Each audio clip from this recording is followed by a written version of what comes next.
장은주의 시민을 위한 정치 철학. 이성균이 남기고 간 정치적 숙제.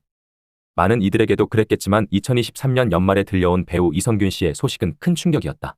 훌륭한 배우의 죽음이 너무 안타까웠고 윤석열 정권 들어서 시작된 이른바 마약과의 전쟁이 결국 이 사달을 내고 말았다 싶어 씁쓸하고 화도 났다. 재작년 이태원 참사 때도 경찰은 마약 수사에 몰두하느라 축제를 위해 몰려드는 인파의 안전관리를 소홀히 해서 인명피해를 키웠다는 의혹이 널리 퍼져 있던 터였다. 이번에도 경찰은 실적을 과시하느라 세간의 이목이 쏠리는 연예인의 마약 투약 사건을 부각했을 것이고 이성균 씨가 그 희생양이 되고 만 것이리라. 뒤늦게 이번 사건의 비극성에 주목하고 그동안의 보도 등을 살펴보며 확인한 사실이 몇 가지 있다. 사건은 강남의 유흥술집에서 시작되었다는데 무슨 이유인지 인천경찰청이 이성균 씨를 소환 조사했다. 인천은 이성균 씨의 주거지도 아니다. 어떤 첩보에서 시작된 사건이라는데 경찰은 언론이 다 알게끔 그를 공개 소환했다. 특히 마지막 공개 소환은 심각하게 문제가 있다. 객관적 증거도 나오지 않은 상태에서 이성균 씨 변호인이 비공개를 요구했는데도 경찰은 다시 이성균 씨를 포토라인에 서게 했다.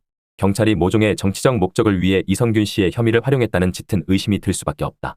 배우 이성균은 결코 무슨 공인이 아니다. 그는 그저 유명 연예인일 뿐이다. 무슨 국민의 알 권리가 그가 지닌 사생활을 보호받을 권리를 함부로 무시하고 침해해도 좋은 정당한 이유가 될 수는 없다. 그런데도 경찰은 언론의 내사 사실을 흘리고 공개 소환이라는 이벤트를 연출함으로써 이성균 씨를 압박했다. 몇몇 언론과 유튜버들은 혐의와 직접 관련도 없고 확인되지도 않은 이성균 씨의 사생활을 보도하며 그를 매도했다. 믿기지 않는 건 다름 아닌 공영방송 KBS가 그런 보도에 앞장섰다는 사실이다. 그 배경에 대한 의혹을 제기해도 크게 지나치지는 않을 것이다.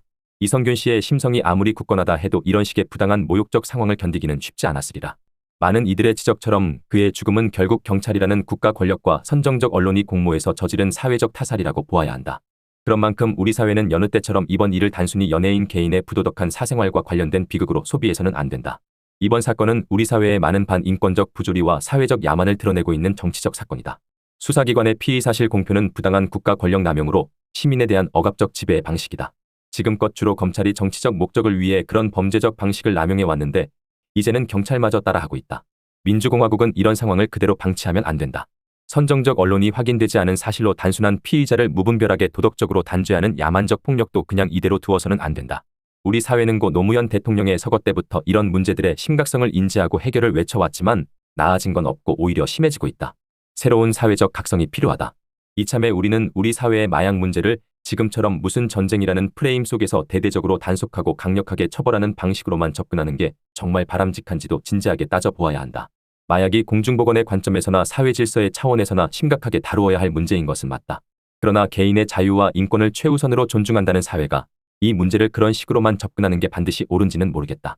자유민주주의 사회에서는 개인의 어떤 행동을 범죄라고 단죄할 것인지와 관련하여 일반적으로 확립된 원칙이 있다. 자유주의의 가장 중요한 고전 중의 하나인 자유론의 저자 존 스튜어트 밀이 확립한 피해 원칙이 바로 그것이다. 한마디로 어떤 개인의 행위는 다른 사람에게 피해를 줄 때만 사회가 정당하게 제재를 가할 수 있는 범죄적 행위가 된다는 원칙이다.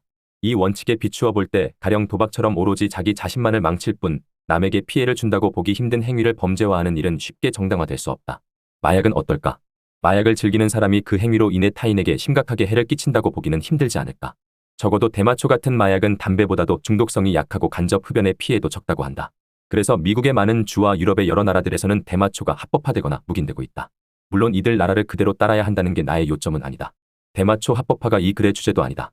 다만 나는 왜 우리 사회는 이런 차원의 문제에 대한 최소한의 성찰도 없이 마약을 명분 삼아 연예인을 비롯한 많은 개인의 인권을 유린하는 일에 이토록 무심한지 묻고 싶어질 따름이다. 그리고 왜 바로 그런 인권 유린의 일상화 위에서 벌어지고 있는 마약과의 전쟁이라는 정치적 선동이 아무런 비판도 없이 수용되고 있는지를 묻고 싶기도 하다.